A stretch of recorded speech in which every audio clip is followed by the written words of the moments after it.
Okay, so a very quick and snappy question for the Q&A this week comes from Mike Doorman 2, and he asks on the community forum, "Hi Caan, question about Betfair Crashes. When it goes down like it did last Saturday, can you not even cash out using your telephone account?"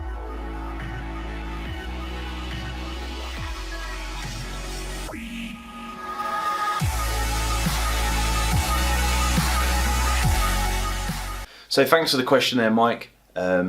It's a little bit of a delayed response, so apologies for that. It wasn't last Saturday that Betfair went down. In fact, it hasn't been down for a little while. Not like it used to go down anyway. But when Betfair goes down properly, it goes down for everybody. So it goes down for end users and it goes down for the help desk on the phone as well. Now when that happens, that is a big problem. There's some other things you can look at doing outside of Betfair, carry their own issues as well. I'll briefly touch on those in a second. But the short answer is we're all a little bit screwed when it goes down properly like that. The good news is it doesn't really happen so much anymore, not like it used to in the past anyway. So the first thing is to be aware of the issue before it even happens and have some precautionary measures in place. So, you know, that old saying of failing to prepare is preparing to fail comes to mind. So you want to be aware of what could happen. Now, in some instances, it could be a case of the API goes down or the API goes really sticky first and the exchange side of the website is still active. Now, if that's the case, you want to jump straight over to the browser and hit cash out as soon as you possibly can, once you're aware that there's an issue. You're probably quite fortunate if you manage to get a bet match like that, but it is something that could happen. So be aware of that.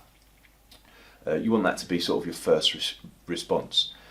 Beyond that, you can look at using alternate exchanges to hedge or cash out your bet with the lay side or the back side, the alternate side that you've got open.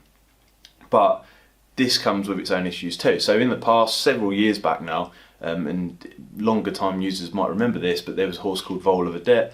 There was a lot of controversy about stuff that happened in play, bets matched where they shouldn't have been, and some people decided to hedge up their position on other exchanges like BetDAC.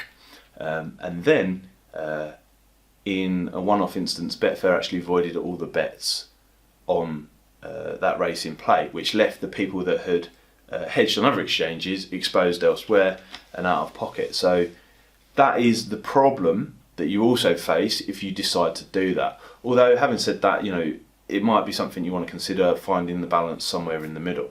The first thing to say, when it happens in the moment, it's completely counterintuitive. I'm fully aware of this because time speeds up when we're all panicking, but don't panic and try to react as emotionless and calm as possible. Even when there's bigger stakes on the line, it'll allow your mind just to be a bit clearer and deal with the situation at hand. Not the normal response, I fully understand that. But this is, at the end of the day, part of the risk that we face as traders. So, it is part of the risk of trading. It's not ideal. It is covered by terms and conditions. And you've got to remember, like, if you try and go shoe on the other foot, Betfair's point of view, there's lots of people placing bets for different reasons. Some people might be arbing, so it wouldn't be necessarily fair to just clear all of the bets. Some people might be placing bets just as a punter. Some people might be trading. Some people might be hedged out. Some people might not. Some people might have a profit. Others might have a loss. And so to deal with the issue is very hard, because when you please one set of people, you upset an alternate set of people. So beyond that, you just want to have a plan, basically. So when this happens, what are you going to do about it? First thing, as you rightly said in your question there, it's a good idea, is to be fully prepared, logged in with a browser, jump check that, okay, that's down as well. Give them a call on the telephone help desk with your TAN number. You should know your TAN number and have the phone number and phone in your phone quickly as well. Call them straight away if you can do that. If they can't do nothing, you want to bin that. You could potentially check the app as well if you've got the Betfair app, exchange app on your phone. Beyond that, we're straight into territory of, okay, I've hit all my procedures, bang, bang, bang.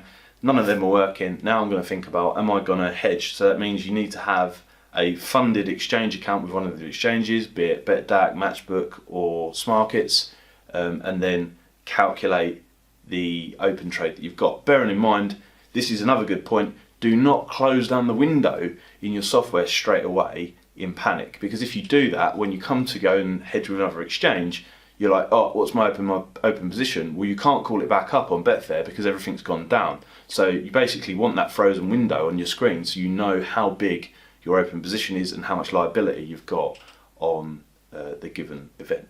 So, gone off to a tangent there, but yeah, you want to basically be considering about hedging elsewhere. You might want to part hedge, because then, if they do cancel the bets, you don't want to be fully exposed elsewhere. You might want to use something like a match betting calculator or something like that on one of the browsers if you're not too great with the maths.